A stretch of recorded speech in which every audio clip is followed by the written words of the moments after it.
Ayan, di ba? Grabe kayo. Bilib na talaga ako sa inyong lahat. Ang nag-iisang INC na kapagnanindigan ay talaga naman yung kapatiran nyo. Pag tinawag na kapatid, sama-sama at totoo. We are one! We are one! We are one! We are one! We are one na ayaw sa buhaya. We are one na ayaw sa magnanakaw at mga sinungaling at abuso sa posisyon na pinahiram na temporary lamang sa kanila ng mamayang Pilipino. Hindi tayo dapat matakot sa kanila. Dahil tayo ang amo nila. Ang tax ng bayan ang nagpapasweldo sa kanilang lahat.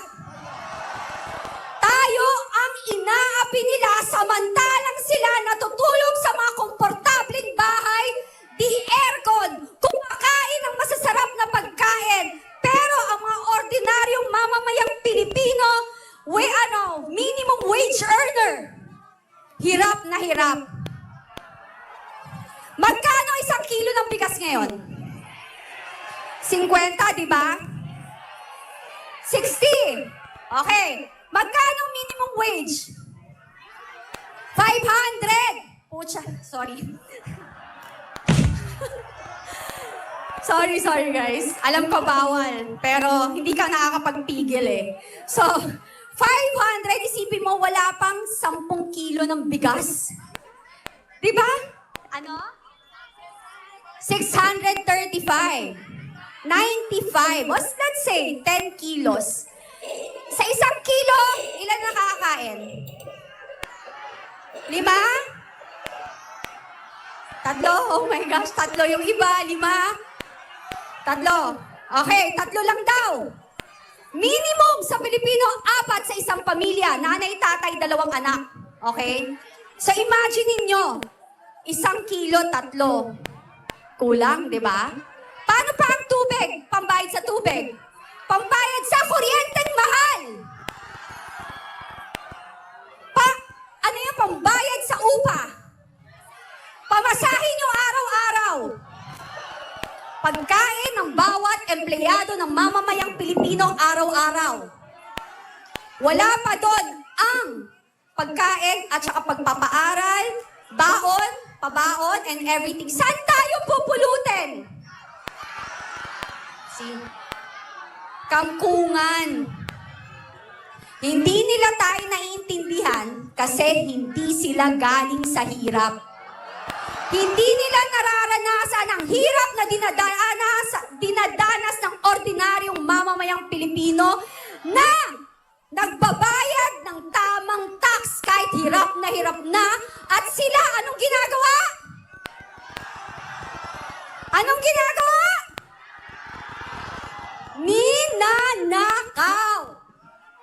Alam mo, mandarabong. Alam mo ang tawag ko dyan? Alam niyo yung kalyo? Alam niyo yung kalyo, di ba? Kasi kung masisipag kayo, may kalyo kayo. Kahit na anong tanggal mo, ang kapal ng kalyo, bumabalik pa rin. Ganyan sila kakapal. Di ba? Ganyan kakapal ang mga pagmumukha niya. Mga kalyo. Hindi lang buhaya, mga kalyo pa.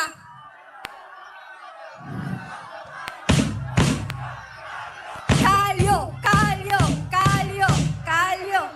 Eto pa.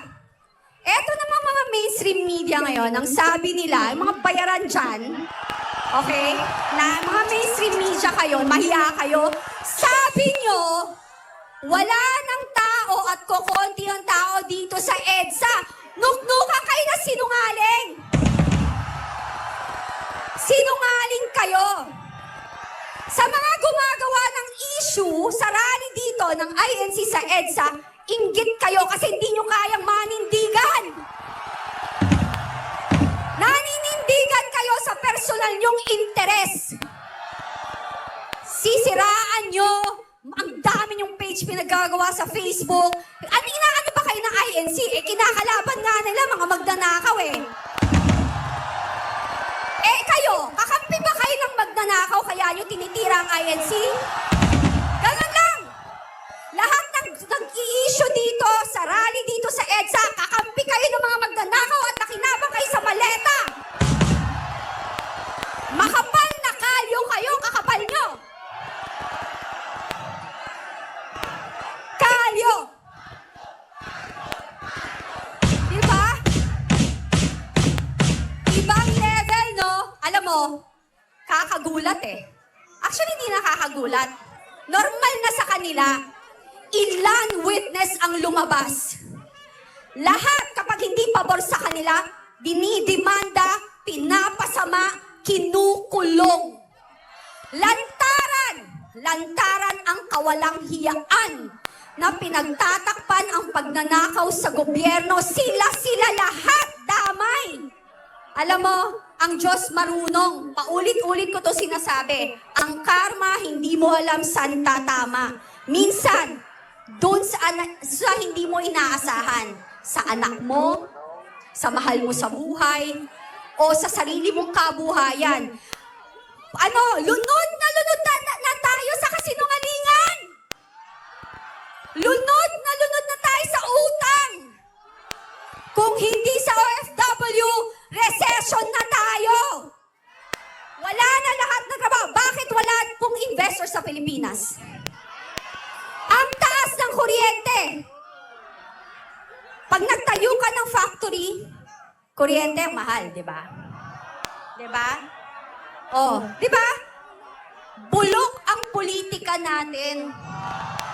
Di ba? Kitang-kita, they don't want to invest kasi ang gulo. Tapos eto mga mamamayang Pilipino dito, naninindigan, ginagawan kayo ng issue ng mga inggiterong kakampi ng mga magnanakaw. Patuloy nating ipagdasal, mga kapatid. Kayong kakapal ng mukha nyo. Sobra. At yung mga nagtatapang-tapangan sa social media at nagbe-bend ng law ng mga abogado, lahat kayo may araw. Nakalista kayo sa amin. Nakakahiya kayo, abogado man pa man kayong tinawag, pero binibend nyo yung law at lalo na ang mga legislator kuno. Hamon ko kay Ombudsman Boying Remulla. Bago mo kasuhan at ikulong ang mga gusto mong ikulong, unahin mo ang mastermind at sinasabi mong pinakamalala na magnanakaw sa Kabanambayan na si Martin Romualdez.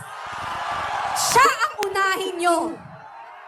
Dahil ang tagal nyo nang sinabi yung kasong yan. Pero hanggang ngayon, hindi mabuo.